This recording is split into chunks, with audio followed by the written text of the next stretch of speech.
Superstation, the Future Radio. Hey, I'm your host, Brother Michael Imhotep. It is Sunday, January 27th, 2019, and we are live. We have a lot to talk about tonight. It's been a crazy, crazy week. We saw the government shutdown end, and it could start back up February 15th. So we have 19 days or so to see what happens there. But Donald Trump blinked in a political game of chicken. Donald Trump blinked. He realized the true power of the Speaker of the House, because he didn't know that the Speaker of the House had that much power, because he was dealing with Paul Ryan, who was the Republican Speaker of the House. And Paul Ryan, as I told you, was a spineless punk. Paul Ryan had no backbone. He did the bidding of the Trump administration. And with Nancy Pelosi, he doesn't have that anymore. So he realized the true power of the Speaker of the House of Representatives. So we saw the government shutdown ended, okay? So we'll talk some about that. And I did a Facebook Live broadcast earlier in the week. I think it was the 33rd day. And I dealt with how the government shutdown is disproportionately negatively impacting African Americans. Okay, we'll talk a little bit about that tonight, and go to our Facebook fan page, The African History Network, The African History Network, and also our YouTube channel, Michael Imhotep, because we have the information there. You can watch that video there. It's about 2 hours and 11 minutes, okay?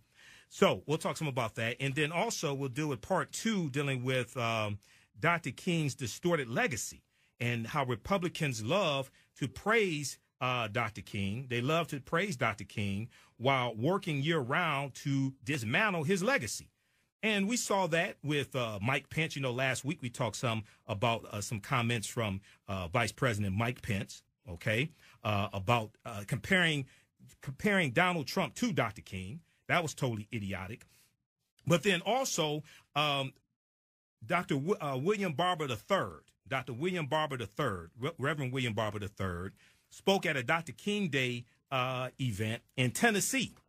And he called the Republicans out who come to the Dr. King Day celebration, but what they do year-round is totally opposite to Dr. King's legacy. He called the governor out, and he called one of the Congress people out from Tennessee, and they were there on stage with him while he was calling them out. You don't want to miss that, because he spoke truth to power, all right? And then, you know, I spoke at Second Baptist Church for Dr. King Day, Monday, January 21st. And we're going to share some of that, some of the presentation I did there as well. People were blown away by it. And that presentation was called The Distorted Legacy of Dr. Martin Luther King Jr. We're coming to get our check. The Distorted Legacy of Dr. Martin Luther King Jr. We're coming to get our check. All right. And unfortunately, a lot of the people that speak at the Dr. King Day events, unfortunately, a lot of them never studied Dr. King. And if you've actually studied Dr. King, if you read his writings, if you read some of the books that he wrote, you can realize that they never studied Dr. King. And this is one of the things I dealt with in my presentation, okay? And how Dr. King's legacy has been watered down, has been emasculated, okay? It's being Neapolitanized, it's being sanitized. Dr. Cornel West, who I disagree with on some things, Dr. Cornel West calls it the Santa Clausification of Dr. Martin Luther King Jr., the Santa Clausification of Dr. Martin Luther King Jr. So Dr. King gets reduced to this little sweet old man that everybody loves. But when he came out in opposition to the Vietnam War, officially April 4th, 1967, he was labeled the most hated man in America, okay? He overnight, he became the most hated man in America. He was banned from the White House, all right? And you had prominent civil rights leaders who told him, don't come out in opposition to the Vietnam War. Okay, so, and also in 1966, there was a Gallup poll that showed that he had a 63% disapproval rating as well. Okay, but because of mass media, his legacy has been distorted, and he's been transformed into this sweet old man that everybody loves, and they think his speech, April 28th, 1963, was about some dream. And that's not even what the speech was about. It's about dismantling white supremacy and racism. All right? It's just like Muhammad Ali. Okay, Muhammad Ali was hated all across the country when he came out in opposition to the Vietnam War, April 28th, 1967. Okay, but once Muhammad Ali gets stricken with Parkinson's disease and he can no longer talk, he's no longer a threat to white supremacy. So now that he becomes, in a sense, non-threatening, now he becomes well-liked all across the country. Some of the same people who praised Muhammad Ali later in life when he couldn't talk and wasn't a threat to white supremacy, they denounced him when he came out in opposition to the Vietnam War. So we have to understand, you know, the manipulation of the media and how the media distorts people's images to make them more palatable. Okay, revolutionaries distorts their images to make them more palatable. A lot of people don't know Dr. King and Muhammad Ali had a secret friendship. We talked about that last week on the show. And I talked about that in my presentation at Second Baptist Church. Now, we know African American History Month is coming up, and we're coming up here on a break here in a couple of minutes. So if you want me to do a presentation for your group or organization, you should email me at customerservice@africanhistorynetwork.com, customerservice@africanhistorynetwork.com, or call me 313-462-0003. Call me after the show. 313-462-0003, because my calendar is filling up. I will be doing 4 presentations each Saturday in February at Nandy's Knowledge Cafe. This is the African History Network lecture series starting Saturday, February 2nd, okay? 2 p.m. to 6 p.m. Each Saturday in the month of February 2019, I will be speaking at Nandy's Knowledge Cafe, 2 p.m. to 6 p.m. each day, and I will be doing presentations dealing with African history and African American history. Saturday, February 2nd, 2019, 2 p.m. to 6 p.m., we'll deal with the history of Black Wall Street in Tulsa, Oklahoma, and a history of African Americans engaging in cooperative economics. You don't want to miss this, because this presentation is going to blow you away. Those who saw the presentation I did in Seattle, Washington in 2014 on Black Wall Street, this is a revised presentation. Okay, so come on out, bring the family. It's a free event, donations accepted. And then I know February 17th, I'm speaking at a church. I got to get the name of the church again. And I'll be this Friday, February 1st, I'll be out in Inkster, Michigan, because Inkster, Michigan, in Inkster, they're celebrating a full 28 days of African American History Month, and they have a presentation and celebrations, events each day in the month of February. So we're going to be joined by Sandra Waitley from Inkster, Michigan, okay? She's in city government in Inkster, and we're going to talk about the celebration, the events that they have planned. This is fantastic what they're doing in Inkster, Michigan. All right. Then also, I did a broadcast yesterday dealing with actor Michael Jai White, who's in Hidden Colors 5, okay, which is coming out sometime first or second quarter this year. And Michael Jai White, when he was in Ghana for the Full Circle Festival, we talked about that here on the show. Boris Kojo welcomed about 40 of his African-American celebrity friends to Ghana to reconnect to African history and culture. And this is commemorating the 400th year anniversary of Africans coming into Jamestown, Virginia, okay, in August 20th, 1619. Well, while Michael Jai White was in Ghana, he was enstooled as a Ghanaian chief. We'll talk some about that. And he talked about how he got some negative backlash from African Americans because of this. And then a couple weeks ago, I did not get a chance to get to this segment. We're going to squeeze it in here. First, we'll talk some about Senator Kamala Harris, because she had a huge rally in Oakland, California today, where she was born, officially announcing her running for president, number one. Number two, January 8th, 2019, during the Trump tantrum government shutdown, Donald Trump did a presidential address, right? And he talked about, one of the arguments he made for this fake wall that he lied and said Mexico was going to pay for. Then he tried to hold 800,000 federal workers hostage to shake down Congress to pay for this fake wall that he lied to you about.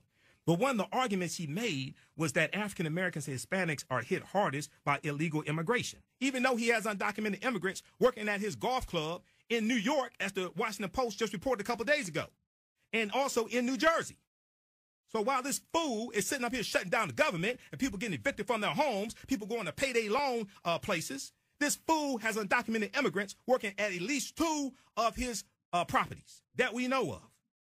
So he claimed that African Americans and Hispanics are hardest hit by illegal immigration. Okay, and there was a segment on Roland Martin Unfiltered that broke down the facts. We'll deal with that also. 9:10 a.m. the Superstation Future Radio. I'm Michael Imhotep. We'll be back in a few minutes. Welcome back to the African History Network show right here on 9:10 a.m. the Superstation of Future Radio. I'm your host, Brother Michael Imhotep. It is Sunday, January 27, 2019, and we are live now on the African History Network show. We focus on educating, empowering, and inspiring people of African descent throughout the diaspora and around the world, because right knowledge corrects wrong behavior. What you do for yourself, what you do to yourself, and what you allow other people to do to you and get away with is based upon what you think about yourself. What you think about yourself is based upon what you have been taught about yourself. What you've been taught about yourself is based upon everything you've read, heard, and seen about yourself. Now, when you control the radius of a man's thoughts, you can control the circumference of his actions, because the mind can't do or teach what it doesn't know. And we deal with a number of different topics here on the show. We deal with current events, politics, education, economic empowerment, entrepreneurship, relationships, love, sex, health issues, and much, much more. Sign up for our email newsletter. Text the word KEMET, K-E-M-E-T. Text the word KEMET, K-E-M-E-T, to 22828 to sign up for our email newsletter. Also go to our website, AfricanHistoryNetwork.com, AfricanHistoryNetwork.com, and sign up for our email newsletter there as well, okay? All right, so on January 21st, 2019, Dr. William Barber III was speaking in Tennessee at a Dr. King Day celebration, okay? He was speaking at Tennessee State University. And Dr. William Barber III remembers the life and legacy of Dr. King with a MLK Day of Service and convocation, and it was featuring prominent civil rights activist Dr. William Barber III.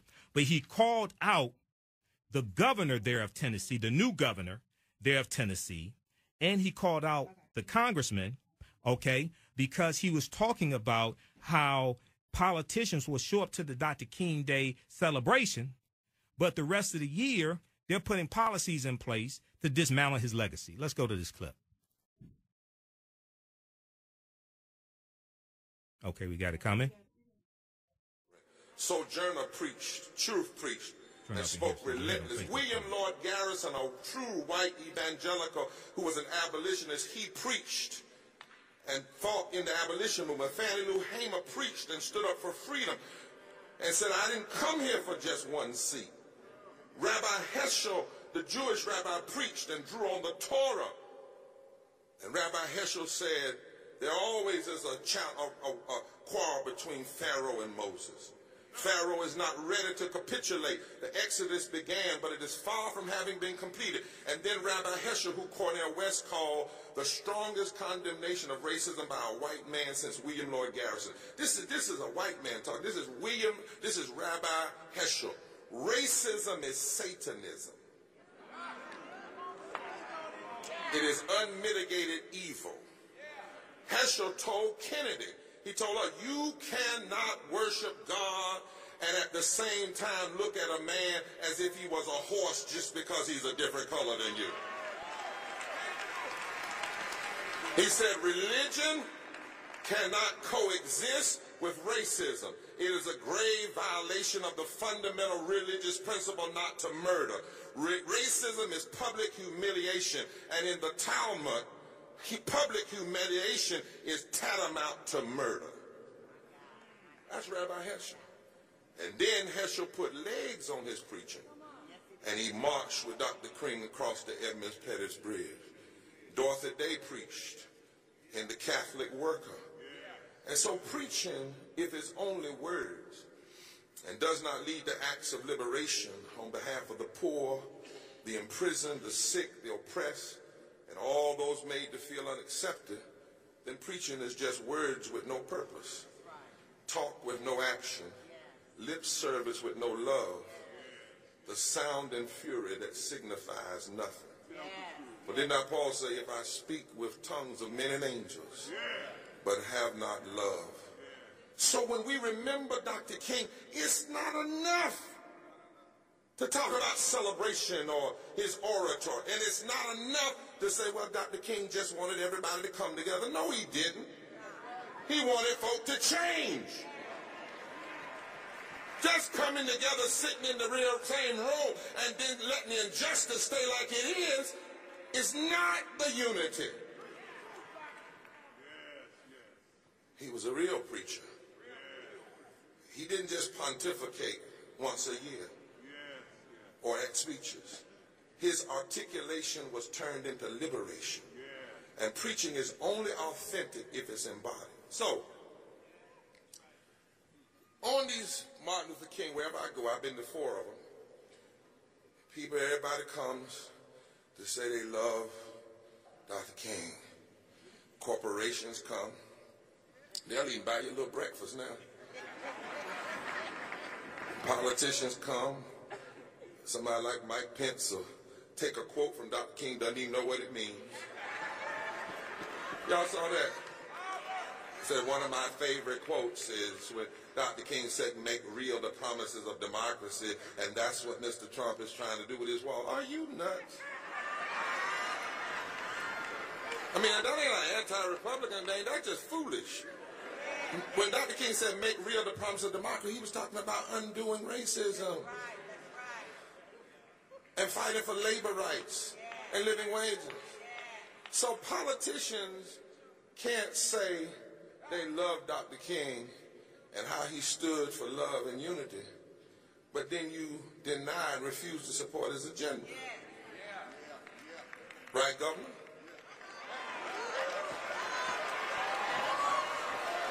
I mean, since you came, right, Congressman? So, let me show you what I mean, Governor.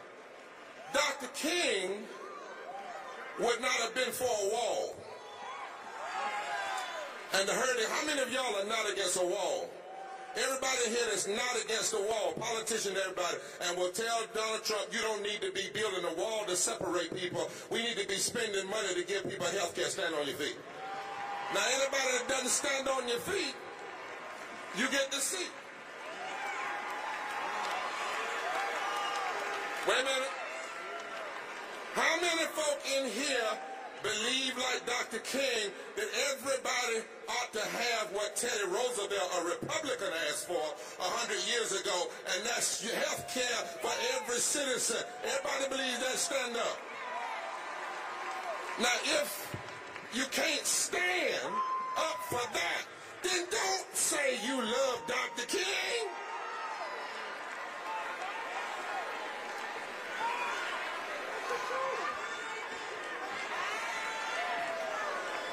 You may be seated. I'm just saying, I'm too old to play now.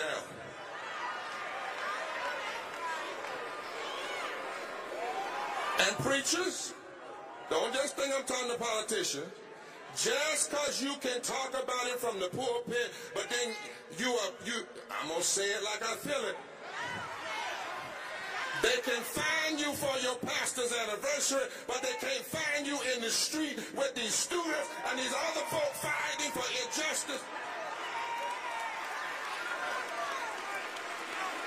If you are a preacher of the gospel and you are asking your people to tithe, but you are not fighting for them to have a living wage, you are lying.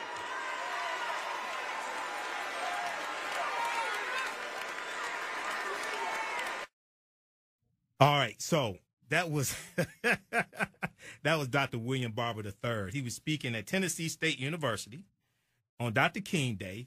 Now, you got to understand, you got to see the video. You can go to his Facebook page, William Barber III, because we got that from his Facebook page. Also, Google Reverend William Barber III, Dr. King Day 2019, and it'll come up. That speech will come up, right? The governor and the congressman were sitting there on stage behind him when he said that. So he turned and talked to the governor. He turned and talked to the congressman when he called him out, okay? We'll play some more of that later on in the show. All right, so on the line, we have Sandra Waitley from the Inkster City Administration there in Inkster, Michigan. And they have, so we know African American History Month is coming up, starts this Friday, February 1st. And they have 28 days of events planned to celebrate African American History Month. We want to welcome Sandra to the African History Network show. How you doing tonight, sister? I'm doing fine. How are you? I'm all right. I'm all right. Good to talk to you. So, I got in touch with you this past week, a few days ago, and you emailed me the calendar of events that you have. And, I mean, this is something fantastic, and it kicks off this Friday, February 1st. So let people know what's going on in Inkster, Michigan. Well, a lot. Like you said, we have 28 days of Black History events occurring, and we're starting off with a Black History Gala celebration on Friday, the 1st, and it's going to be at the Booker Dozier Recreation Center, which is at 2025 Middle Belt. Now, on that day, we're just going to have a wonderful time. We're going to have dancers. We're going to have music. We're going to have a little nosh, a taste of Africa. Okay. And we're just going to commune and enjoy each other. There's not going to be any sit down. We want you to walk around, look at the vendors, okay, talk to each other for a change. Because normally when we go somewhere and there are tables, we sit down with our friends and we don't get up anymore and we talk about what we normally talk about. So we want us to get together. We want us to network. We want us to just find out everything we can about each other on that night. Right, exactly. So, go ahead. Yeah, exactly. So after that, we have like 5 events planned that require pre-registration. Okay. And we're having a fashion show on the 9th that requires pre-registration. That's a Saturday. We plan a museum tour of the Charles H. Wright Museum on the 20th that requires pre-registration because we're renting a bus. And right. We need to know how many people are going to be there because if there's not enough, we will have to do something about that. Sure. We're also having a scavenger hunt on the 2nd of February, and we're having a talent show on the 22nd of February, and we're even having Black History Jeopardy on the 26th of February. Right, exactly. And I'll be at a lot of these events. I'll be there this coming Friday, February 1st. I'll be a vendor there also. Yeah. And so for the February 1st event, let people know, give people the address again, where it's going to be and what time. Okay, it's going to be at the Booker Dozier Recreation Center, and that's at 2025 Middle Belt. And that's about a block north of Michigan Avenue in the city of Inkster. Okay. And is there at 6 p.m. It starts at 6 p.m. Yeah, 6 p.m. to 9 p.m. Vendor or something, you can show up like at maybe 4 or 5. Okay, to be a vendor, sure. Now, so the Friday event, is that free for people to attend? Well, you know what? Everything is free. Okay. We didn't want to bog ourselves down with, a lot of things like that. So actually, we have an organization in Inkster called ICANN. That's the Inkster Citizens. The Inkster Citizens Network. Okay. And what they do is they collect $20 a year from their membership, and with that money, they put on all kinds of events like this. It's our money. We do exactly what we want with it, all the members who've paid that. So they're the reason that everything is free right now. Okay, excellent. That's called cooperative economics right there. Yes, it is. Now, what's the name of that organization again? It's the Inkster Citizen Action Network. It's ICANN, and that's what we found out we can, so we do things of that nature. Right. But I also wanted to tell you that every Sunday we're having what we call a information session for the Sunday schools. What we've done is put together a quiz for each Sunday in the month for them to do with their Sunday school students. We've also put a pictorial quiz together because we find a lot of the children don't really recognize people they actually should. Right. And it's sort of to juxtaposition, like you will have a picture of maybe Muhammad Ali there, and maybe the kids may recognize him. But underneath him, you say, you know him, but do you know this person? And it'll be a picture of Jack Johnson. Oh, okay. So we've done that. We have a pictorial quiz for every week of the month. So when they answer the questions from the first one, they'll be given the second one to take, and so on. And these will be people that you may recognize them now for what they do, but you didn't know that we did this years ago, too. Like, for instance, there'll be Serena Williams, but then there'll also be Althea Gibson. Right, Althea Gibson. Yep, exactly. Yes. Yes, there'll be Florence Griffith Joyner, FloJo. FloJo. And then there'll be Wilma Rudolph. You made me forget. Wilma Rudolph. Thank you very much. Yes. Still be underneath there. So those are the kind of things. And we also have our mayor, Byron H. Nolan. He'll be going to every school in the city of Inkster.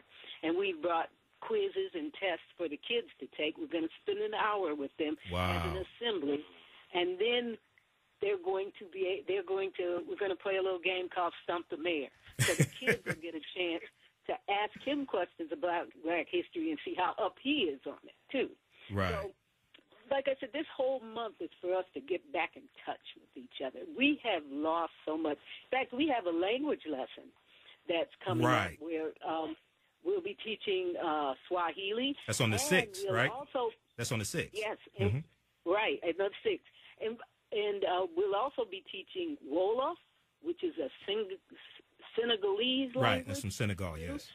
Yes, so we'll be doing that. I mean, it's just a lot. Yeah, you have a full calendar. I'm looking at the calendar right now, Sandra. I'm like, wow, this is fantastic what they're doing in the city of Inkster. So February 6th, they have Swahili or Kiswahili languages, and we know Kiswahili is a Bantu language, right? And also another Bantu language is isiXhosa. And isiXhosa is the language spoken in the film Black Panther. Okay, which is spoken in Southern Africa. Yeah, I have whole presentations where I deal with all of this. So the Kiswahili lessons, that's taking place February 6th, Wednesday, 27-100. So go ahead. Yeah, the American International Academy. I just want to thank how many of the locations in the city of Inkster, like all the schools, have taken a part. That where we're having the language lesson is the American International Academy. And all the churches have taken part. We're showing the 6-part series, Many Rivers to Cross by Henry Louis Gates. And we're showing each part at a different church. So you'll see part 1 at one church, then you'll go to another church to see part 2. This way you get to visit your churches in the area. And if you don't have a church home, who knows? This may, give you the opportunity to find one. Well, this is a good thing because a lot of times I hear people, and I'll let you finish in just a second. A lot of times I hear people say the churches don't do this, the churches don't do that. Now, most of the people who say that don't belong to a church, number one. Okay. Number 2, when churches do something, they don't want to say it. So it's good that the churches are getting involved in this as well. Go ahead. The churches are getting involved, and I am so pleased that they just stepped up and took a part. And we're also having, for the last day of the month, all of the church choirs are going to get together at one church, and we're just going to sing, and it's called Make a Joyful Noise. So we're hoping there'll be plenty participation for that, too. Right. Now, I know on one of your flyers – go ahead. I'm sorry. Go ahead. Go ahead. No. Yeah, I know on one of your flyers, you're talking about hidden heroes, and that's a theme this year for African American History Month, right? Hidden heroes. Right. And on one of them, you have there's a picture. Half of the side of the picture is Bass Reeves. The other half of the side of the picture is the Lone Ranger. Okay. Yes. And I've done presentations dealing with Bass Reeves and the Lone Ranger. But tell people what's the significance about that on your flyer. Well, the significance is a hidden hero because Bass Reeves was the inspiration for the Lone Ranger. Like you look at him, the Lone Ranger is fictional. He's real. He gave a silver dollar. Right. When he left the scene, he rode with an Indian sidekick. There's so many things that, make him the actual Lone Ranger, where the one that everyone knows of is kind of the fictional one. Right. Well, go ahead. All the rest of the things on there, like we have the ladies from Hidden Figures. We have Eugene Bouliard, who was one of the first pilots. He was a pilot in World War I. Right. America wouldn't train him. He went to France and was trained, and then he came back and he trained other people in Canada. It's like Bessie Coleman. Bessie Coleman couldn't get her pilot's license here in the U.S. She had to go to France. Right. That's where a lot of us went to get what we needed overseas, because we weren't allowed to do certain things. And I want to bring all that out. In fact, some people have approached me about doing something every month. Right. To we should. Kids, Yeah. Oh, definitely. definitely. We should. Even though we have 28 days of this, there is enough to fill 50 calendars, right? Okay, or 100 calendars, because we were prominent in just about everything there is. So I'm interested in our children knowing the true value of themselves. You're not just slavery and rap. Right, There's so much more to you, you know? Right. Oh, absolutely. Not only that, when you study our history, we see we've been in this land going back tens of thousands of years. If you read books like The First Americans Were Africans, Documented Evidence by Dr. David Imhotep, who's a friend of mine. So our history goes back tens of thousands of years just right here in this country. And now you have, you have a Middle Passage ceremony going on Saturday the 16th. Now, what is that? That will be at the Booker Dozier. It commemorates the crossing, and it also honors all of those who passed in that crossing. Right. You know, and the only thing we won't be doing, because it is February, is we won't be throwing the rose petals on the water. Okay, it'll be frozen. You know, right? It'll be frozen, and we may be frozen. Yeah. Not gonna get too many people be out there, but that commemorates the passing. Also, in this our opener, we will be having the dance troupe Nanu Dapo, and a lot of people have heard from them. I'm familiar. I know them. Fantastic. They are fantastic. Baba Shamari and his troupe. Right. I mean, you've never seen anything like it. When the drums start, I mean, your blood actually begins to beat with it. Right. Okay. Right. And we also have another group. These are young kids. Al Nur, and they'll be dancing for you, too. And Baba Shamari will do me the honor of doing the libation ceremony again. Right, so that's on Monday, February 11th, 3 p.m. No, that's the opening. The opening night. He'll be there the opening night on the 1st. Oh, yeah, on the 1st. Okay, yeah, at the Black History Gala. But the other group, Al Nur, right. Ladies, they'll be giving us dance lessons on the 11th. Okay, yeah, African Dance Demonstration by Al Nur, 3 p.m., Clements Episcopal Church. Yeah, they've changed that to 6 p.m. So 6 p.m., okay. All right.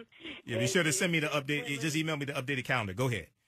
I will give you the updated calendar. I'll email that to you shortly. Okay. But, and we are having black hair care. Right. Or black, because there's so many ways we do what we do. Right. And we'll be doing the ladies on the 4th. Okay. And this is Womack Temple, another church that's taken on both of these. And then we'll be doing the gentlemen on the 18th. Right. Now, one person asked me, so many good things are coming out of this, because I was taking the flyers around to the different hair shops in the area, and the guy asked me, he says, why didn't you do it all together?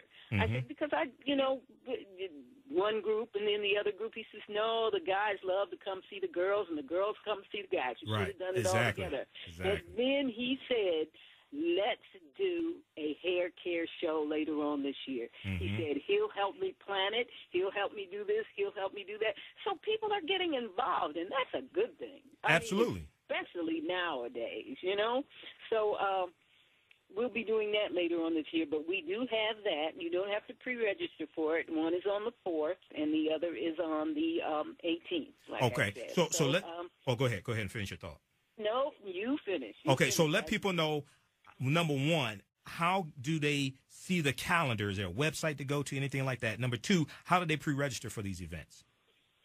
Okay, well, to be pre-register, you have to fill out a form at City Hall or either at the Rec Center.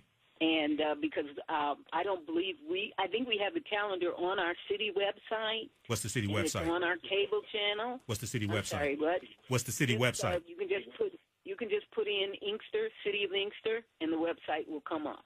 City of Inkster. Okay, I'll bring that up here so we can get that to people. Then you can go to events. Okay. And it should be on there. CityofInkster.com, it looks like. CityofInkster.com. Because we have people listening all across Metro Detroit, and we have people listening out of state as well who may be in the Detroit area in February. Okay. CityofInkster.com. I'll pull that up. And then just click on events on the homepage. It should be under events on the homepage. Okay. All right. So we'll look at that. I'm right on the homepage right now. Okay, so also, let's see. You have so many great things going on here. I'll give them that information here in just a minute. Go ahead. You know what else?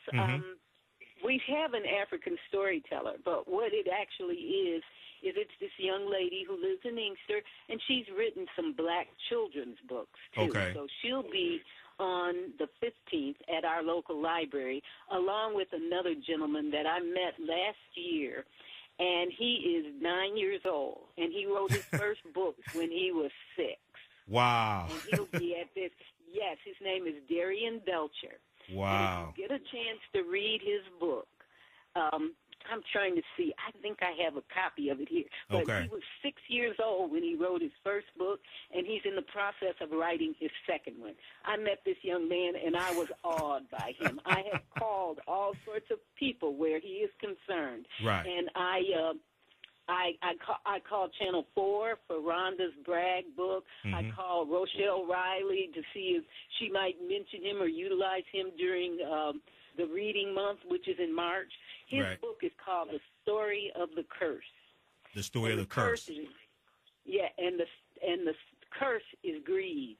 Now, at 6 years old, I don't know about you, but I was skipping rope and things like that. You know? I wasn't thinking about writing or whatever, but he is a fabulous little young man, and I just want to showcase him wherever I can. Absolutely. Okay, we have a few more minutes in this interview. So the website is cityofinkster.com, INKSTER, cityofinkster.com. Right on the homepage, you'll see meetings. Next to that, you'll see events.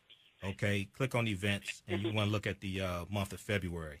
So I know you're showing the 6-part series, Many Rivers to Cross. That aired on PBS a few years ago. What caused you to want to show that documentary series, and why do you think it's important for people to come out to see it? Well, because it's there are so many things out there that it's important for people to see. And the reason I chose that is because it starts from the 1600s and takes us through. You know, it's not everything. It can't possibly be everything, but it touches on enough that should make you start thinking. It should make you start looking for other things. You know, it should make you. It should make you want to, rent some other films. Like Slavery by Another Name. A lot of people don't realize peonage continued, and then it went to Jim Crow, and it's still occurring today, you know? So those are the things. It's just a wake-up. That's why I thought Many Rivers to Cross would be good, because sometimes it's difficult to watch certain things, but I think that we need to watch it because we need to remember, and we need to begin to take control of our lives. Because guess what? Those people who treat certain people a certain way, they can't be who they are unless you continue to be who you are. So things have to change. They have to change. And like I said, there's two kinds of relationships. We often say there's reciprocal and exploitative. And if you're not getting as well as you're giving, then you're being exploited. And we need to stop being exploited.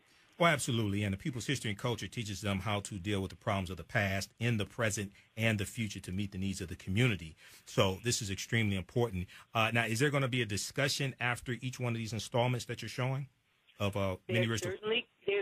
There certainly can be. There can be a discussion. And that just depends on, again, how many people show up and how interested they've gotten into this type of thing. Okay. And the reason why I ask that is because that's extremely important. I'm in 7 documentaries myself, okay? And I've done screenings of documentaries, things like that in Metro Detroit and outside the state. I've been at screenings of documentaries. And that Q&A portion is extremely important to and that's how people learn also, because when they see that, they're going to have questions, right? So the Q&A portion is extremely important. And then also there's a book that Dr. Henry Louis Gates Jr. wrote called Many Rivers to Cross, which is a companion to the 6-part series. Okay, Right. so that's an important element. People may want to check that out as well. Okay, so once again, Sandra, first of all, I had to commend you on this. Now, tell people what is your what's your position in the City of Inkster as well? I forgot your title. I'm a council person. Okay. Councilwoman in District 3. Councilwoman. Okay, so we're speaking with Councilwoman Sandra Waitley. Okay, Councilwoman Sandra Waitley. Yes. All right, in District 3 in Inkster. Say it again. Watley. Okay, like Jody Watley. Okay, Yes. from Shalimar Jody back in the day. Right, Jody without the money. Yes. Right. All right, and so this is once again extremely important. It kicks off Friday, February 1st, with the gala, the Black History Month gala, 6 p.m. to 9 p.m. At Booker Dozier. And that's 2020 Middle Belt Road in Inkster, Michigan. Now, what's the attire for that Black History Month gala as well? Is that black tie only? What's the attire? Now, I'd love to see everybody come in African garb, but it's just casual. Okay. You can be casual. It's casual. But, Now, for that one, is that do they have to register for that or what? No, you don't have to register. You just have to show up, and we'll have, like I said, the vendors and things of that nature. Okay, and we'll be a vendor there also, the African History Network. Now, if people want more information, if people want to find out how to be a vendor, is there a number they call or what? What should they do? Here, you can call the City of Inkster at 313-563-9770.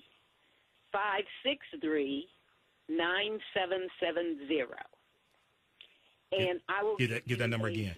Get that number again, Sandra. Okay, it's 313-562-9770.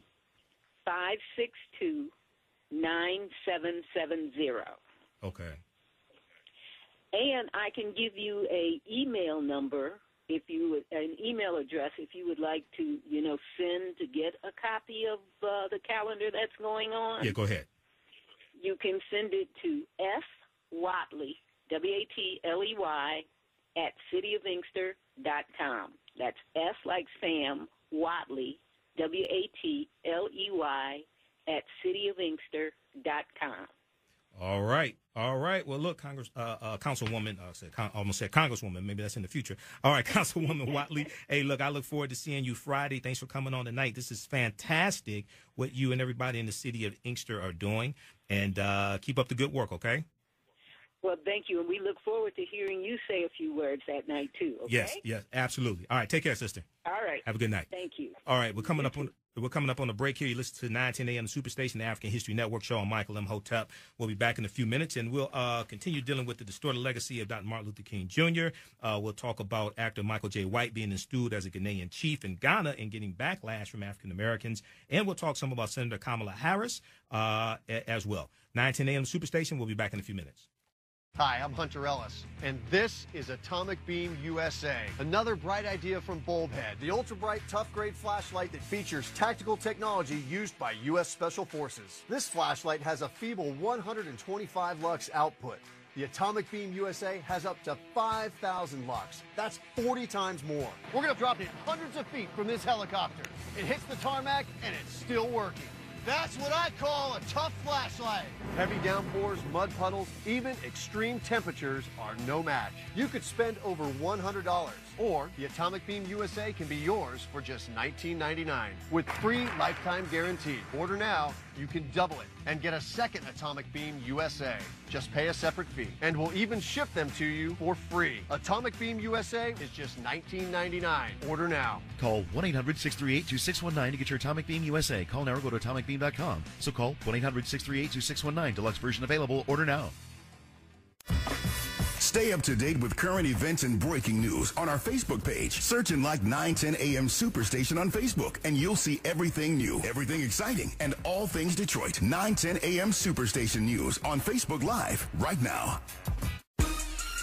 Look no further than 910 AM Superstation. 3, 2, 1. Let's go. 910 AM Superstation. We all love fried food, but the problem is all that excess oil and fat can cause you to become overweight. Well, now there's the Cook Light Aero Fryer, an amazing kitchen miracle that uses air to fry instead of oil, so you can have the same delicious flavor and crispiness of deep frying using little or no oil. Get that deep fried taste and crispiness with up to 70% fewer calories. Enjoy crispy, delicious fries with little or no oil, guilt-free onion rings, cheesy and delicious mozzarella sticks. Call now and bring the Cook Light Aero Fryer into your home, including the Cook Light Aero Fryer recipe book, the unique patented dual tray, air frying mesh basket and tongs, and stainless steel extender ring. You'll get it all for 5 easy payments of $29.95. Be one of the first 500 callers and get this 13-piece knife set, a $175 value, yours free. Try Cook Light Aero Fryer for 30 days. If you don't love it, send it back, but keep the 13-piece knife set as our gift to you. Order in the next 10 minutes and we'll include free shipping. Call now or go online to air2fry.com. That's air2fry.com. We're the hottest station in town. Whatever you need, it's right here on 910 AM Superstation. The most powerful voices in the urban community. 3, 2, 1. You're listening to 910 AM Superstation. You're listening to 910 AM Superstation. The best in the city. WFDF Farmington Hills, Detroit. 910 AM Superstation, a division of Adele Media. Welcome back to the African History Network show right here on 910 AM, the Superstation, the Future Radio. I'm your host, Brother Michael Imhotep. It is Sunday, January 27th, 2019, and we are live here. Be sure to visit our website, AfricanHistoryNetwork.com, AfricanHistoryNetwork.com. The audio podcast of our shows are there. Connects you to our YouTube channel, Michael Imhotep, IMHOTEP. Connects you to our Facebook fan page, The African History Network, The African History Network, where we are broadcasting right now. Shout out to some of our followers who are watching us, Mark James, Eric Toomer, Mosey Will Banks, Kathleen Furlow Herod, just a few of the people watching us right now on our Facebook fan page, The African History Network. We got Tamika Hamilton and Drago. Also, people watching on the 910 AM Superstation Facebook fan page as well. Nduka, also Sandy, Yancey Smith, a few of the people watching us on Facebook. Okay, coming up in the month of February, starting February 2nd, 2 p.m. to 6 p.m. at Nandy's Knowledge Cafe, I will be doing presentations each Saturday in the month of February. It's a free event, donations accepted. Visit our website, AfricanHistoryNetwork.com, for more information, and we'll get the flyer up on Monday. Nandy's Knowledge Cafe, this is the new Nandy's Knowledge Cafe, is located at 71 Oakman Avenue in Highland Park, Michigan. Okay, and it's a free event, donations accepted. The first week, that first Saturday, I'll deal with the history of Black Wall Street in Tulsa, Oklahoma.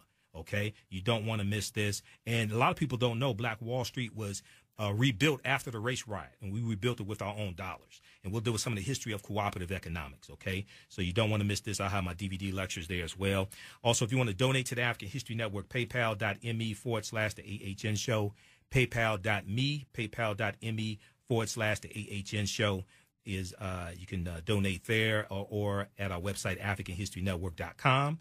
And that helps us to keep doing the research, pay the bills, stay on the air, help finance the African History Network show, etc. Okay? All right. So this past Monday for Dr. King Day, I spoke at Second Baptist Church, the historic Second Baptist Church located at 441 Monroe Street in Detroit down in Greektown. And my presentation was entitled The Distortion of Dr. King's Legacy. We're coming to get our check. The distortion of Dr. King's legacy. We're coming to get our check. I put it on our YouTube channel, Michael Imhotep, IMHOTEP. It's on our Facebook fan page, the African History Network. Click on videos. Here is an excerpt of that presentation. It's on YouTube. Let's go to that. We want to go to that clip. Okay, it's coming up here. All right. Our lovely assistant. Okay. Our producer. Okay, let's go to that clip. Okay.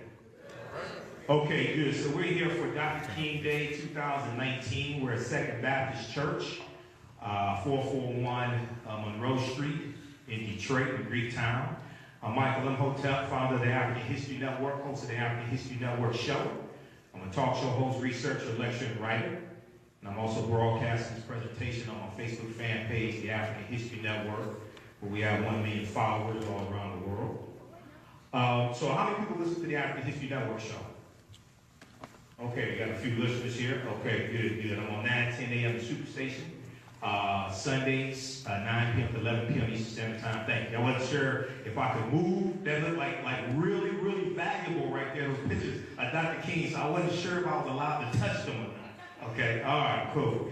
All right, so this presentation, you know, I do a 2-hour, about 2.5 hour extended presentation on Dr. King's distorted legacy, called The Distortion of the Legacy of Dr. Martin Luther King Jr., the revolutionary, will not be televised on the television, okay? So that's an extended presentation. This is about a 25, 30-minute presentation. And I was working on it last night and this morning as well, all right? So the name of this presentation is called Dr. King's Distorted Legacy, We're Coming to Get Our Check. Okay, that's the name of it, all right? And I got a video at the end that ties right into the beginning, all right? So first off, I know I'm going to say some things that may be outside the circumference of some people's awareness. Just because you never heard them before, disagree with them, or don't like them, does not mean that they are not true. It just means you have to do some research to understand what I'm talking about, all right? Now, here are a few pictures, prominent, famous pictures of Dr. King, but some pictures people never heard about or never seen about, okay? And unfortunately, Dr. King is one of our most revolutionary leaders, and he's one of our most distorted and most understood leaders also. Okay, unfortunately, a lot of what we know about Dr. King, a lot of that is not true or has been grossly distorted by the white-controlled media. All right, just so we understand. All right. Okay, so here we have Dr. King with Adam Clayton Jr. We have Dr. King here. Who's this right here? Dr. King's with? Huh? Yeah, now that's not Photoshop. He met with Elijah Muhammad February 24th, 1966. How many people knew that? Were y'all taught that in school? The students over here, were y'all taught that in school? Dr. King met with Honorable Elijah Muhammad? I wonder why we're not taught that. See, there's a concerted effort to divide the African American community. And you have outsiders who come into our community and try to pit groups of oppressed people against one another. Okay? We have to stop that. See, Dr. King realized that that had to stop. And it continues today. We can't allow that to happen. See, this is why they want slaves on the plantation to learn to read and write.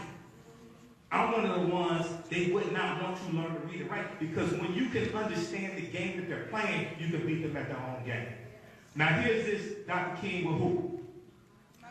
It's Malcolm X. How many people did not know Dr. King met Malcolm X? When did they meet? They only met one time. They only met one time. Y'all know that, right? They only met one time. What date did they meet? March 26, 1964. They met the same month that Malcolm X officially separated from the Nation of Islam. March 8, 1964 is when he officially separated from the Nation of Islam. This is before Malcolm gives his speech, The Battle of the Bullet. He gave it twice. April 3rd, 1964 in Cleveland, Ohio. April 4th, 1964 where?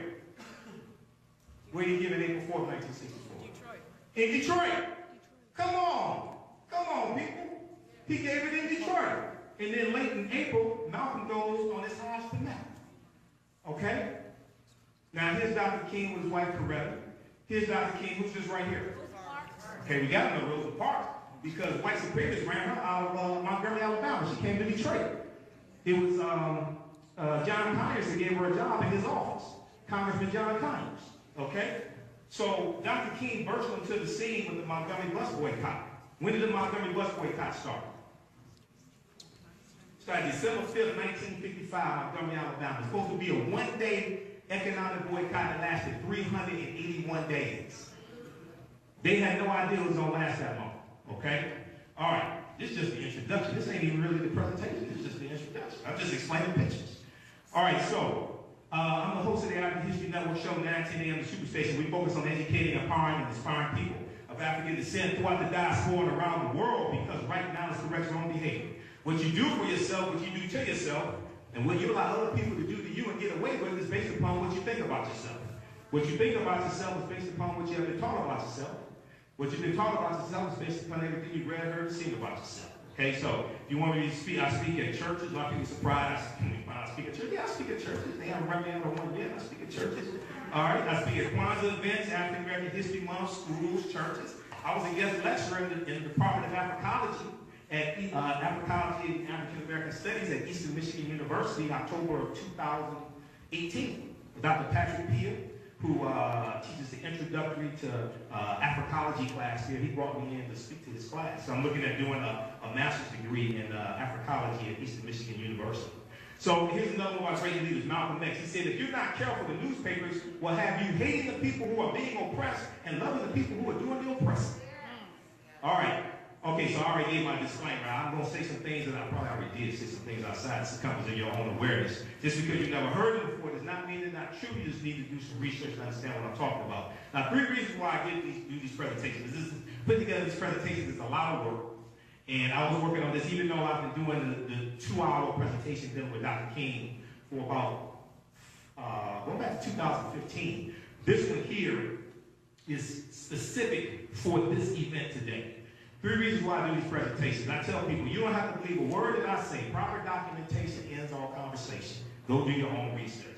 1, to make you think. If I can make you think, you start asking questions. You start asking questions, you start seeking out answers. 2, to provide you with the information, the history, the resources, the books, the websites, the articles, the video clips, etc., for you to go do your own research. 3, to bring about behavior modification, because right now it's correct your own behavior. The information we take in must influence and impact our actions. Your thoughts create feelings, your feelings create actions and behaviors, your actions and behaviors create results.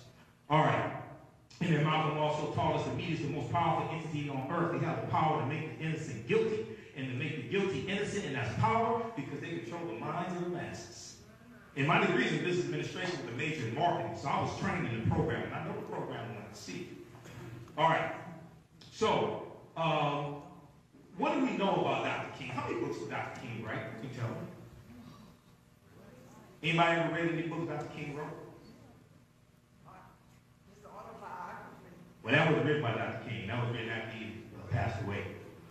Anybody? Okay, so just to help you out, Dr. King wrote 5 books, okay? Dr. King wrote 5 books. His first book was called Strive Toward Freedom, and it came out in 58, and that's September 20th, 1958. That's when he was stabbed with a letter opener by a crazy woman named Azola Ware. All right? This is his last book. Where do we go from here? Chaos or Community. Probably his most important book. Written in 1967. His worst-selling book, but probably his most important book. All right? Chapter 2 is called Black Power. Because Dr. King is talking about the Black Power movement. And even though he had some disagreements with the Black Power movement, he realized that he understood that that was the next step of the Civil Rights movement. From the Civil Rights movement, you get the Black Power movement. Okay? I deal with that more in the extended presentation. All right, so that's an excerpt of my presentation, my Dr. King Day presentation 2019. That was January 21st, 2019. You can watch it in its entirety at our YouTube channel, Michael Imhotep, IMHOTEP, or our Facebook fan page, The African History Network. We may play some more of that next week also, because one of the things I dealt with was, you see, a lot of people like to talk about this dream, right, of Dr. King. But in 66, 67, 68, Dr. King wasn't talking about a dream, number 1. Number 2, most of the people who talk about a dream never read the text of the speech, originally called Normalcy Never Again, because I Have a Dream wasn't even the original name of the speech. The speech wasn't about a dream. And see, this is a concerted effort to use weapons of mass distraction to have us focus on the last 3 or 4 minutes of the speech, as opposed to the meat of the speech, which is talking about dismantling white supremacy and racism. So after you dismantle white supremacy and racism, then black children and white children can hold hands. But the speech wasn't about black children and white children holding hands. The speech wasn't about everybody getting along. So this is what happens when you don't understand history. People could come in and distort what happened, and you fall for the banana in the tailpipe. So go to loc.gov, the Library of Congress website. You can read the full text of the speech renamed I Have a Dream. That's not what the speech was about. So, and what happens is, while they keep scheming, they keep us dreaming. While they keep scheming, they keep us dreaming. Okay. Speaking of scheming, Donald Trump capitulated on Friday and reopened the government. He signed the bill to reopen the government. I knew it was coming, especially when you saw the headlines from the Washington Post from Thursday night, and the Republicans were debating. The Republicans had a meeting, and they were saying this is your fault. Talking to Senator Mitch McConnell. Okay, when I heard that, I knew it was coming. Okay, and see, Friday you had four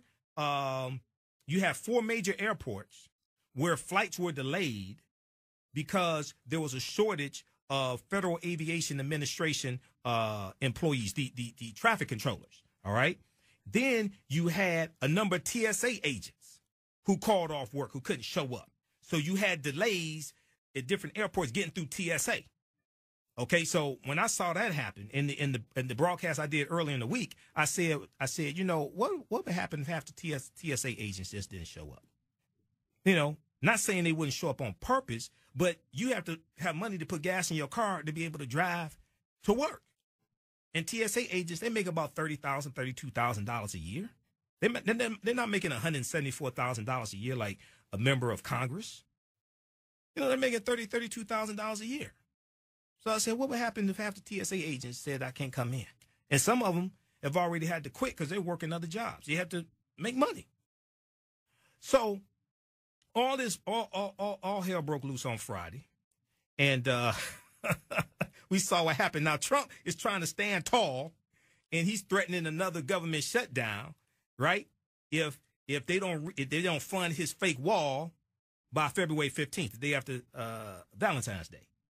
So Washington Post had a good article. Trump signs bill to open the government, ending the longest shutdown in history. Now, let's keep in mind, right, that this shutdown started December 22nd of 2018.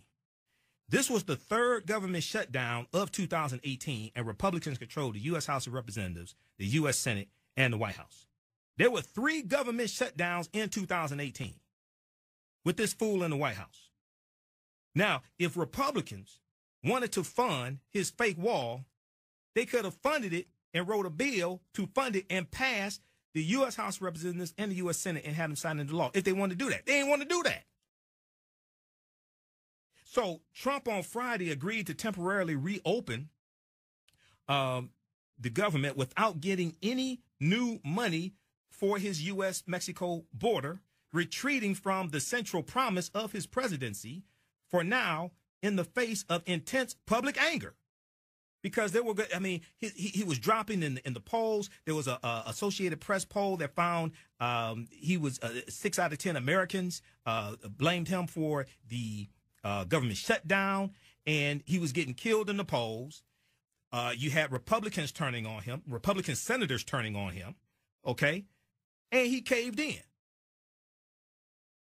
Now, the bill that he signed, you know, he could have done that the first day. He could have done that the first day of the shutdown. So the president's humbling concession to the new realities of divided government brought the nation's longest government shutdown to an end on its 35th day. It was a major victory for Speaker of the House Nancy Pelosi, who took charge of a new House Democratic majority just 3 weeks ago and kept her large caucus unified throughout the standoff. See, Trump is used to dealing with a punk like Representative Paul Ryan, who's the former Speaker of the House, who just capitulated to Trump. Congress is a co-equal branch of government. The Speaker of the House of Representatives is not an employee of Donald Trump. They're not a subject of the king. That's a co-equal branch of government. So when Nancy Pelosi refused to let Trump come speak in the House of Representatives, because she controls that, he doesn't control the House of Representatives. He didn't understand the Article I powers of the House of Representatives, of the Speaker of the House. The Speaker of the House is second in line to the White House. If something happens to the president and the vice president, who becomes president? Speaker of the House of Representatives. But he's never read the U.S. Constitution. is evident by these idiotic moves he's making. So Nancy Pelosi said, quote, "Our diversity is our strength." Nancy Pelosi told reporters after the agreement was reached. And I was doing a Facebook Live broadcast dealing with the government shutdown when the story broke. So you go watch that on Facebook and on YouTube. You can see me reporting on this as it's happening, as Trump is speaking, right? And trying to stand tall and say, we're going to get the wall. We're going to get the wall. Yeah, right. Okay, whatever. Now, it was a major victory for Speaker Nancy Pelosi. And she went on to say, quote, "But our unity is our power." She said, "Our diversity is our strength, but our unity is our power. And that is what maybe the president underestimated," end quote. Now, Trump announced the deal in an early afternoon speech in the Rose Garden.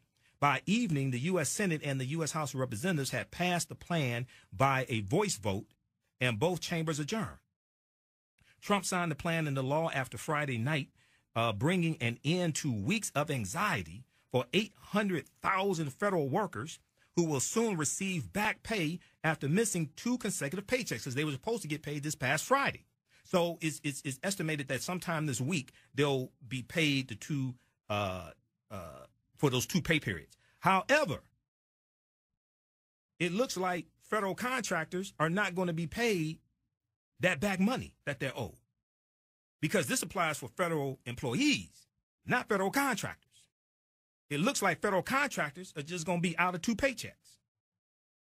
So Trump, if you read the reporting on this, Trump shut down the government, a partial shutdown of the government, and walked away with nothing except lower approval ratings, which heavily damage his chances of re-election in 2020.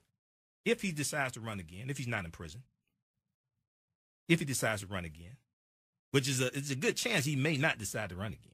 It's highly possible he may not decide to run again. After Roger Stone, after his good buddy, Roger Stone was indicted on Friday, the FBI showed up at Roger Stone's house. Mr. Stone, open the door. And those FBI agents, they weren't getting paid either, because the government was partially shut down, but they showed up anyway. So if you watch, right, if you watch Roger Stone, I was reporting on this live where Roger Stone was being indicted. He was arraigned. He came out of the courthouse doing the Nixon peace signs in the air. I'm not a crook, but we found out Nixon was a crook. Roger Stone was an advisor to Richard Nixon and a friend of Richard Nixon. Richard Nixon said so if you watch the video, you go to msnbc.com. This is so beautiful. You watch the video, Roger Stone is doing a press conference after he was arraigned on 7 counts, okay, including witness tampering. And he said that he was not going to bear false witness against Donald Trump. Nobody asked him to bear false witness. Just tell the truth. Nobody asked him to bear false witness. Just tell the truth. He was asked by a reporter for NBC News. I forgot the reporter's name. He was asked by a reporter for NBC News. The reporter was right next to him. And he asked, "Have you read the 24-page indictment?" He said he had not read the indictment. Right? This morning, either last night or this morning, I think it was this morning, on the news shows, now he hints that he may testify. He's not ruling out that he won't testify now. Now he hints he may testify. I think he read the 24-page indictment. I think he read about the text messages and the emails that are incriminating. Because remember, Michael Cohen, longtime attorney for Donald Trump, he said, "I'll take a bullet for Donald Trump." Then the gun pointed at him. He said, "Wait a second, hold on. When I said I'll take a bullet, I mean I will catch a bullet in my mouth like Bruce Leroy in The Last Dragon, because he has the glow, and then I will hand it to Donald Trump." When I said I'll take it for it, I mean I'll take it to him. I don't mean I'm going to stand here and get shot for this fool. No, Michael Cohen turned over. Roll over Beethoven? Oh, Michael Cohen turned over. And he's going to be testifying in front of Congress. So they always talk big and bad, right? Then look at Paul Manafort. Paul Manafort, he was talking big and bad. Then he rolled over, then found out Paul Manafort looked like he's a double agent, going back and forth, communicating with the White House. He probably end up in prison for the rest of his life. So they always say that, right? When times are good. Then when the hammer hits, then all of a sudden they roll over. That's probably what happened with Roger Stone. And it's speculated that Roger Stone is trying to get a presidential pardon, right? Well, here's the thing. If Roger Stone gets, we're way past the break. You got to let me know. Okay, we'll go to a break right now. 9:10 a.m. Superstation Future Radio. We'll continue this when we come back. Welcome back to the African History Network show right here on 9:10 a.m. the Superstation Future Radio. And I'm your host, Brother Michael Imhotep. Visit our website, AfricanHistoryNetwork.com, AfricanHistoryNetwork.com. We have the 8 DVD bundle pack, The Africans That Were Here Before Columbus, The Africans That Were Here Before Columbus. That's on sale right now. Includes a double lecture from myself and Dr. David Imhotep, who wrote the book, The First Americans Were Africans, Documented Evidence. Also includes a double lecture I did with Professor Kaba Kamene, formerly known as Booker T. Coleman, who's in the Hidden Colors documentaries. And it also includes one from Dr. Ivan Van Sertima that came before Columbus, and one from Dr. John Henry Clark as well, okay? So that's at our website, AfricanHistoryNetwork.com. Now, coming up in the month of February, I will be speaking at Nandy's Knowledge Cafe, located at 71 Oakman Avenue in Highland Park, Michigan, each Saturday in the month of February, 2 p.m. to 6 p.m. It starts February 2nd, the African History Network Lecture Series. It's a free event, donations accepted, and the first Saturday I will be dealing with the history of Black Wall Street in Tulsa, Oklahoma, and we'll deal with some of the history of cooperative economics, African American cooperative economics. Visit our website, AfricanHistoryNetwork.com, for more information. AfricanHistoryNetwork.com. You can also call us 313-462-0003, and we'll have the information at our website on Monday. If you want me to do a presentation for your group or organization, because my calendar is filling up, if you want me to do a presentation for your group or organization, email me at customerservice@AfricanHistoryNetwork.com, customerservice@AfricanHistoryNetwork.com, okay? And we'll make it happen, or call me 313-462-0003. All right, so right before the break, we were talking about the government shutdown. We were talking about Roger Stone as well. The dirty trickster Roger Stone, who was also an advisor to Donald Trump. He was an advisor to Richard Nixon. And we saw, even though Nixon was reelected, Nixon was forced to resign from office. August 9th, 1974 is when Nixon resigned from office. And then we saw Roger Stone was indicted on Friday, this past Friday as well. Okay. So right before the break, I was talking about Roger Stone, and I was saying, Roger Stone is backtracking a little bit on not testifying. He said this morning, he'd have to check, he'd have to consult with his attorney, something to that effect. He'd have to consult with his attorneys, because Friday, after he came out of the courthouse after being arraigned, he said he would not bear false witness against Donald Trump and all this stuff, but nobody asked him to bear false witness. You just tell the truth. Now, what's important to understand, even if Roger Stone gets a presidential pardon, okay, he's not out of the woods. The reason why is because if you get a presidential pardon, you waive your Fifth Amendment right, okay, which means you have to testify. You can't plead the Fifth, okay, if you got a presidential pardon. Because when you when you get a presidential pardon, number one, that's an exception of guilt, number one.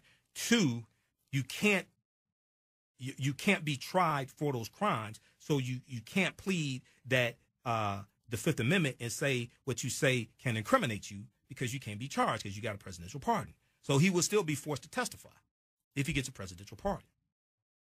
So that's something that people don't seem to understand. And if, I don't know if he did, but if he committed any state crimes, he can still be brought up on state charges by the state attorney general, even if he got a presidential pardon, because a presidential pardon only pardons federal crimes, not state crimes. All right. Okay. So on MSNBC, they talked about the government opening back up, and this is from Saturday, September 26th. Here, let's go to this clip. All right, let's go to this clip. Okay, we're getting this going for you. Proud to announce today that we have reached a deal to end the shutdown and reopen the federal government.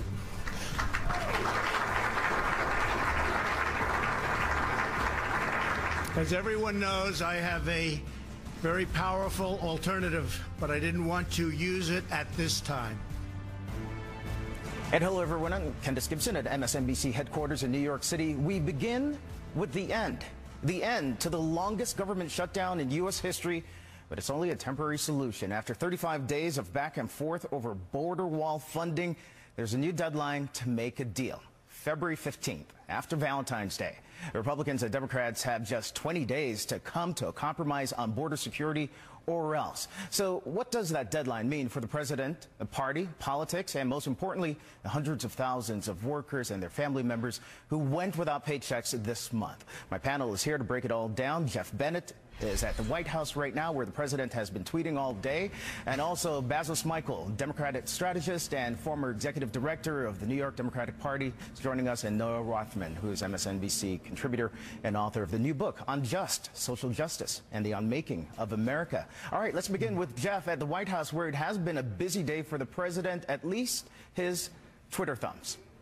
Yeah, you're right about that, Candace. And look, because the reaction from conservative commentators to the president's decision to ultimately accept a spending deal that didn't include funding for his border wall, well, the reaction has been fast and furious. You have people like Ann Coulter, the conservative immigration firebrand, who called President Trump, in her words, the biggest wimp ever. To pull back the curtain a little bit on this, when you talk to people close to the president, they make the case that there are two issues that sort of form President Trump's core appeal to his base of supporters. The two issues from which he derives his real core political power. One has to do with getting more conservatives on the Supreme Court. He's made good on that.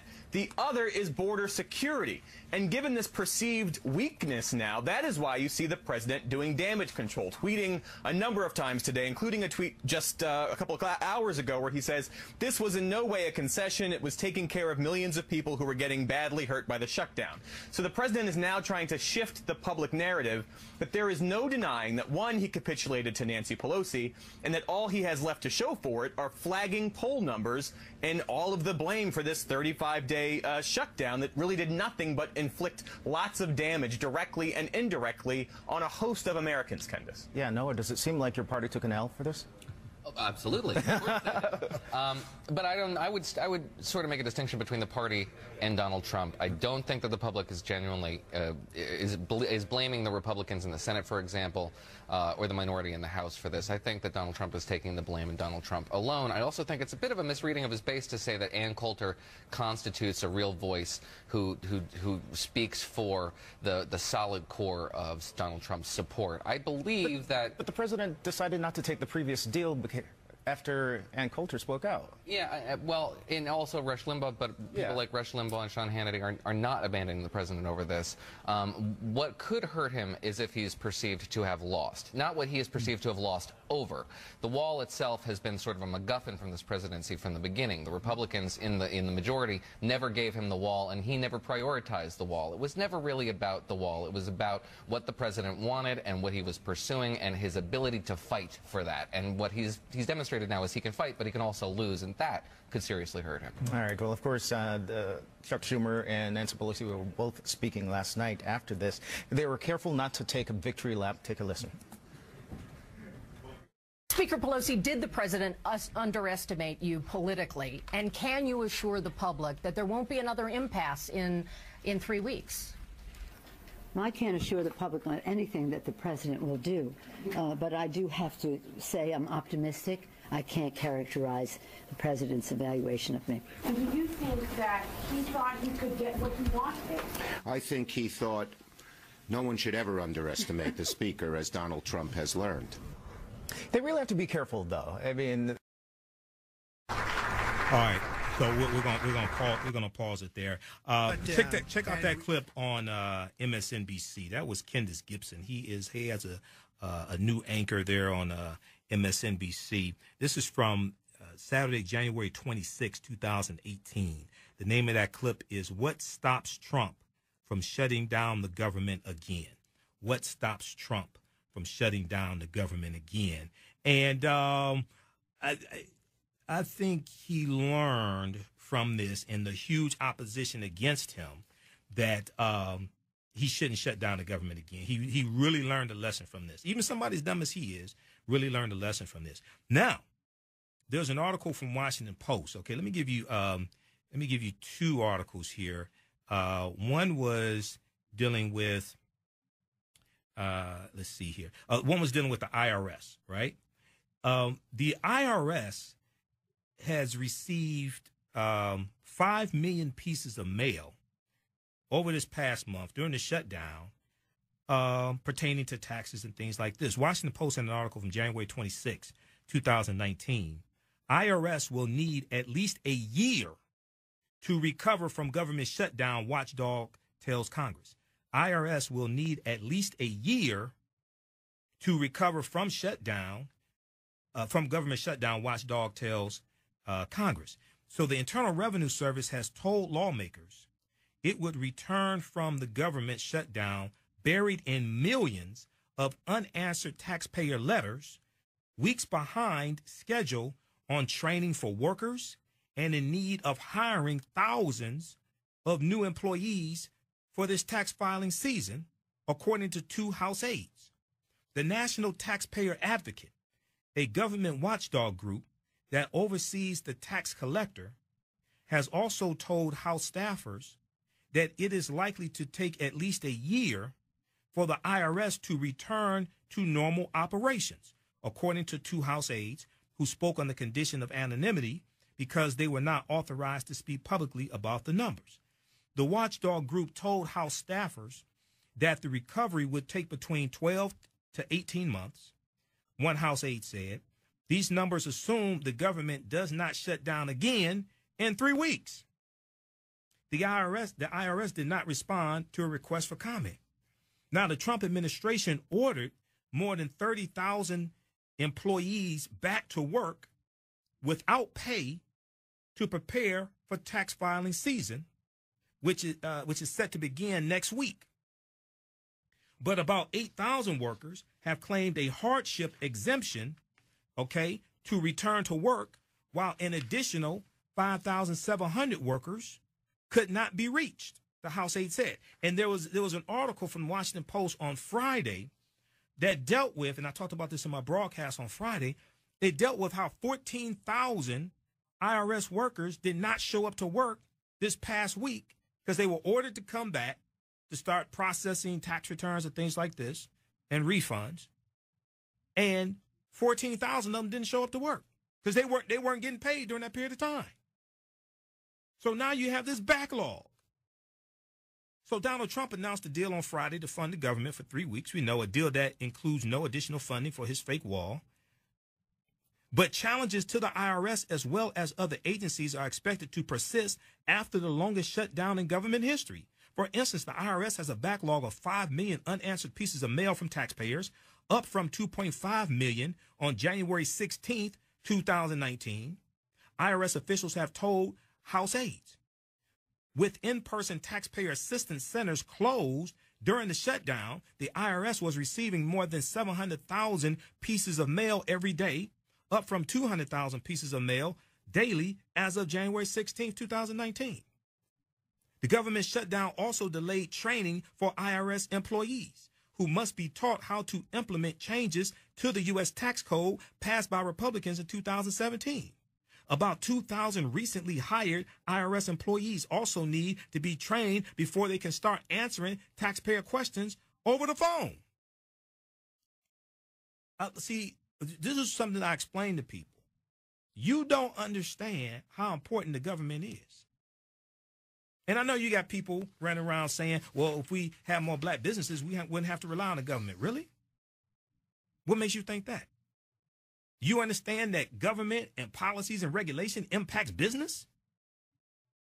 Read the article from blackenterprise.com, because when I did I did a broadcast early in the week, how the government shutdown is destroying black businesses.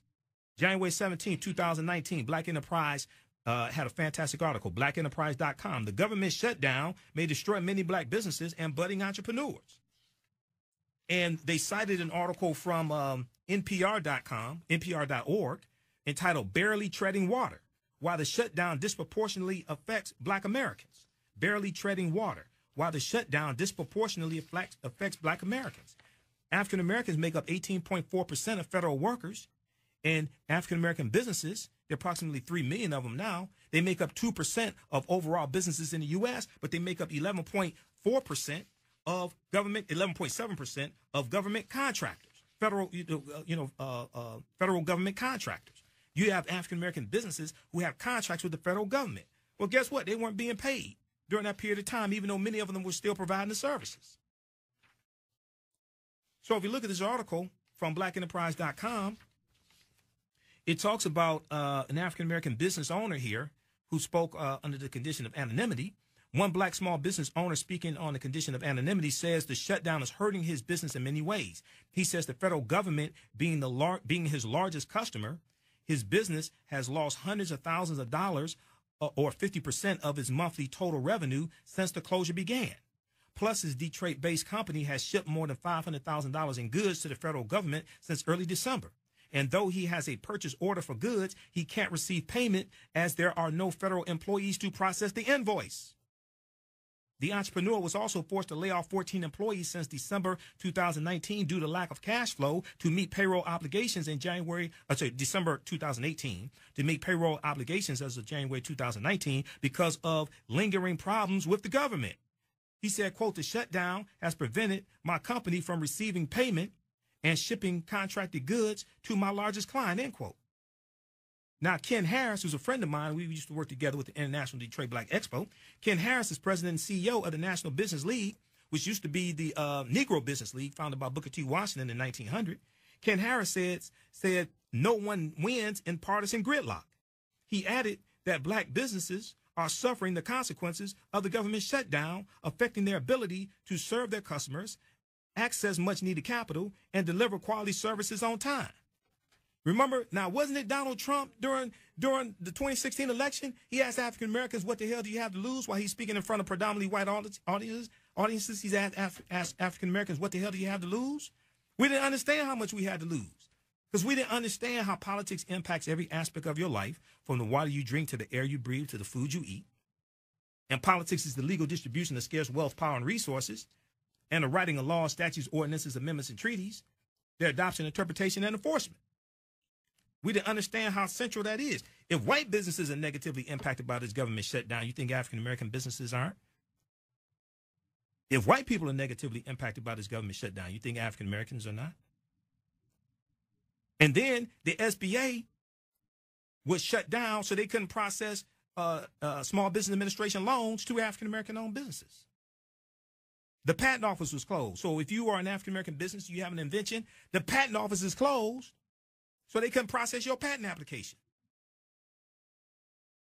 So the National Business League is the nation's oldest trade association for African-American businesses with 15,000 members.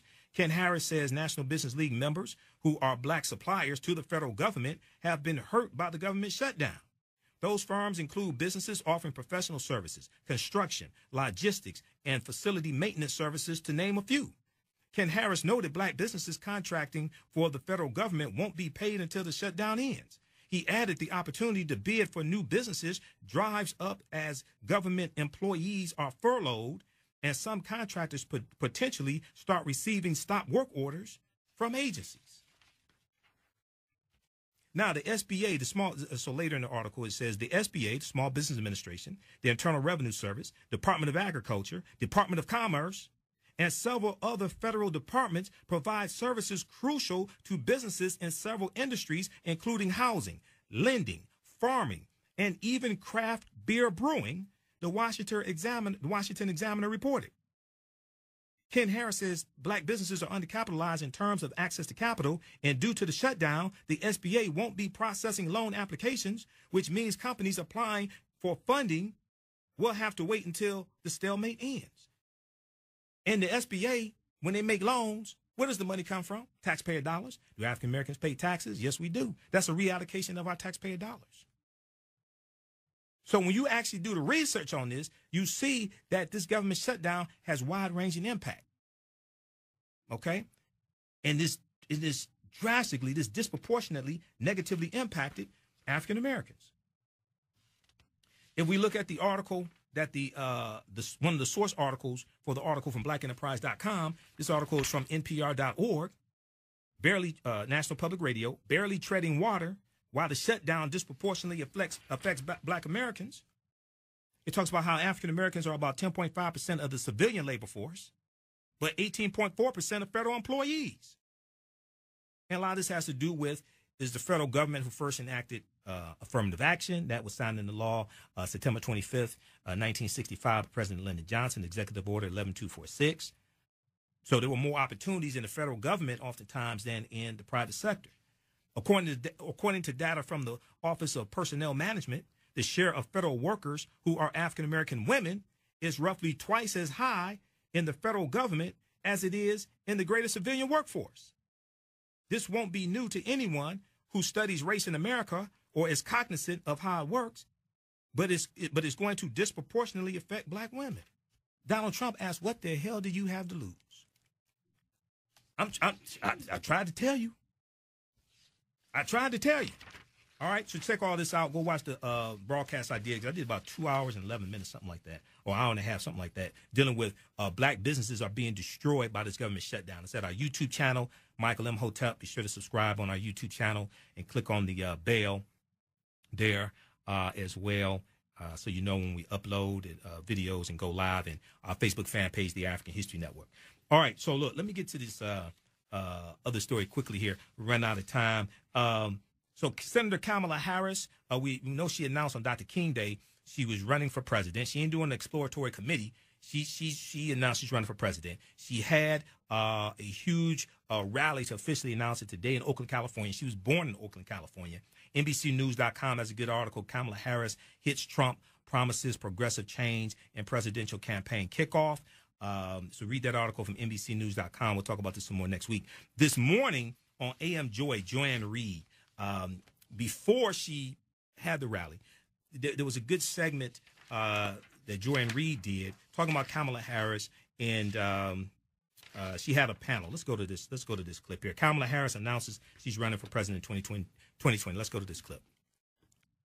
Became the 10th Democratic office holder to make a formal announcement for the presidency, and here's what she said. I stand before you today as a candidate for the Democratic nomination for the presidency of the United States of America. Exactly 47 years and 2 days ago, Congresswoman Shirley Chisholm became the first black woman to run for president and the first woman to seek the Democratic nomination. Now, Kamala Harris, in announcing her own bid for president, is seeking to channel Ms. Chisholm's historic bid for office, while trying to make history of her own as the first black woman president and the first Asian American president. And joining me now, Zerlina Maxwell, MSNBC political analyst and director of progressive programming for SiriusXM, and Neera Tanden, president of the Center for American Progress. I cannot wait for this conversation. I want to let's talk about all the nuances first with you, Zerlina. The announcement in Oakland. Politico's headline on it was Harris picks hotbed of anti-Trump movement for her to channel her campaign launch. Little quote from Oakland's history of women's activism and black activism will form her backdrop, from the general Seamster strikes of the 30s to the Black Power movement of the 1960s. In the Trump era, people are looking for models of opposition and symbols of opposition to this president's politics, and Oakland has a long history of that. What's the significance of her rooting herself in Oakland? Well, it's also where she was born. Yes. So I think that, you know, it both has her biography and also has substance and I think it's a petri dish for activism, and it always has been. So it's actually a really big statement to center your campaign and announce it in Oakland.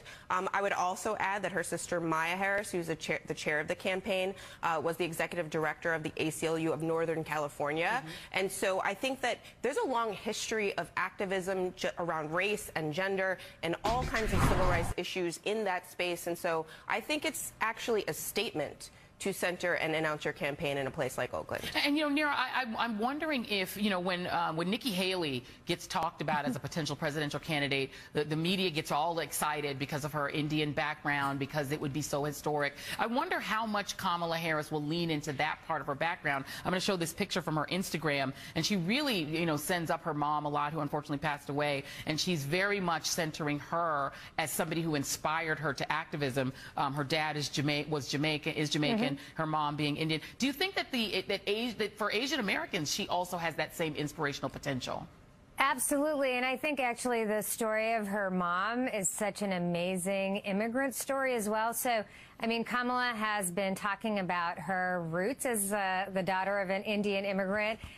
throughout her career when she was Attorney General of California, in her Senate run. So this isn't new for her by any stretch. She has strong connections to the Indian American community.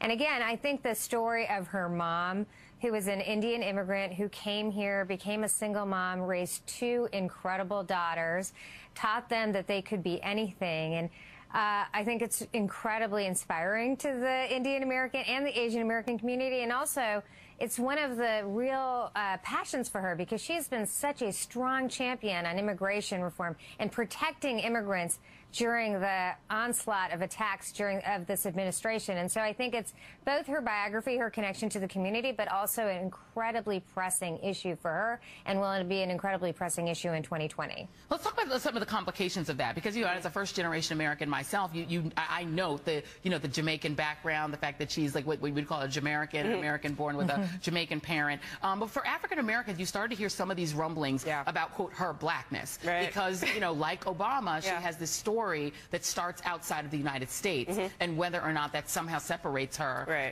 And that narrative and the narrative about her being a prosecutor, quite bluntly, are two things that you're starting to hear bubble up as challenges for her. Are they legitimate challenges, or what do you think? I think her criminal justice background is something that she could potentially lean into as opposed to away from. I think that she should confront all the fullness of her record, the strengths and the weaknesses. As far as her being black, she went to Howard University. She's an AKA. Yeah. That's pretty black, last time I checked.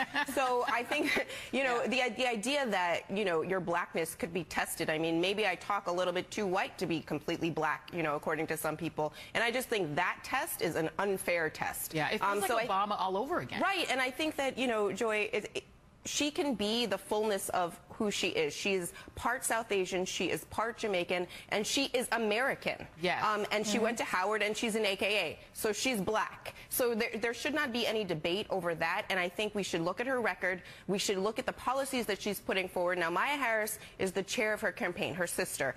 She doesn't get talked about a lot, but having worked with her closely during 2016 because she was a senior policy advisor for Hillary Clinton, I'm here to tell you that her background sets Kamala up in a perfect way. She edited parts of the new Jim Crow, which everybody cites as the textbook for how to reform the criminal justice system. And so having somebody like that at Kamala's side is going to be really interesting and substantive in terms of the policy plans that she can put forward, and I think that that's what people should look at. Let me play a little bit of Senator Harris on with our own Rachel Maddow. Okay, so we got to pause it there. I want to go to this clip from Roland Martin, but watch that clip in its entirety from AM Joy. That's from Sunday morning, January 27th, 2019. Kamala Harris announces she's running for president in 2020. Go to msnbc.com and search for that clip, or just click on AM Joy. Okay, so very quickly here, January 9th, 2019, on Roland Martin Unfiltered, he talked about Donald Trump's speech on January 8th, 2019, where Donald Trump said that African Americans and Hispanics were received the brunt of undocumented immigrants taking their jobs. They suffered the most. Okay, let's go to this clip here. The last night, y'all, when Donald Trump gave his wall speech, you knew it didn't take him long to try to pimp black people. Press play. But all Americans are hurt by uncontrolled, illegal migration. It strains public resources and drives down jobs and wages. Among those hardest hit are African Americans and Hispanic Americans.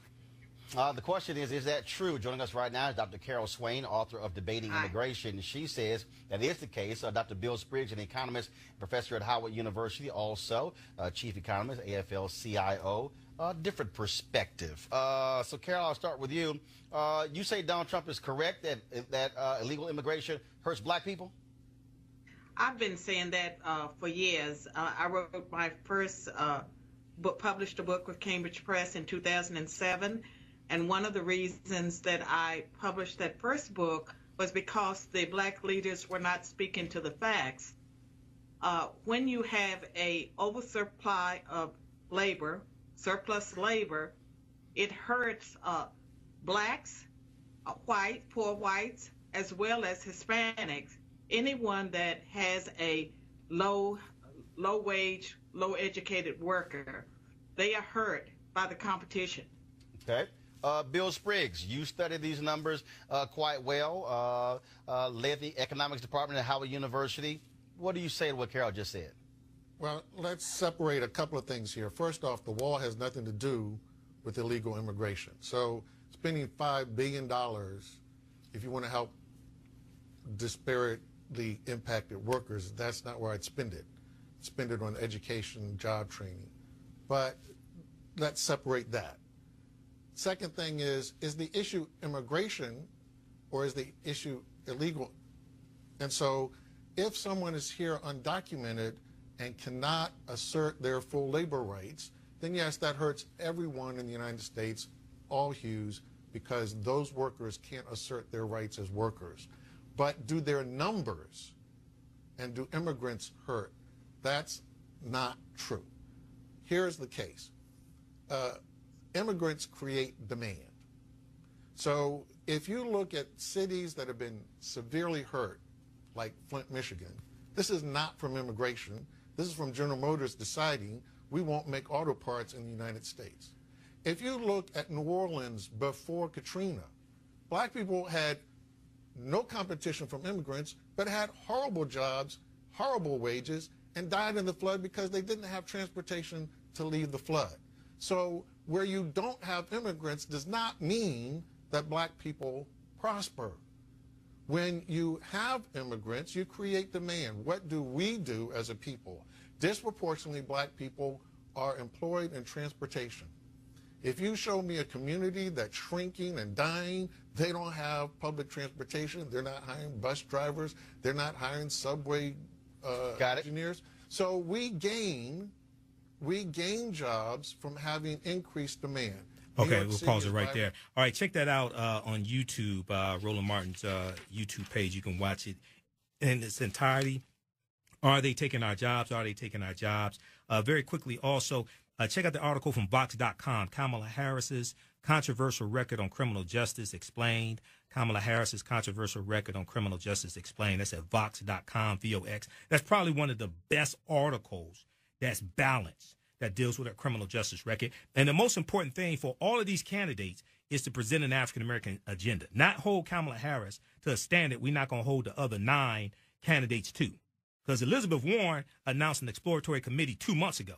Nobody's asking for a black agenda from Elizabeth Warren, okay? And a black agenda is not something we wait on the candidate to present to us. That's what we present to the candidates. We'll talk about this next week. Thanks for listening to the African History Network show, 9:10 a.m. the Superstation. I'm Michael Imhotep. Stay tuned for Pastor Mo. Right now, it's correct wrong behaviors. Not over till we win. Wakanda forever. We'll talk to you next week. Peace.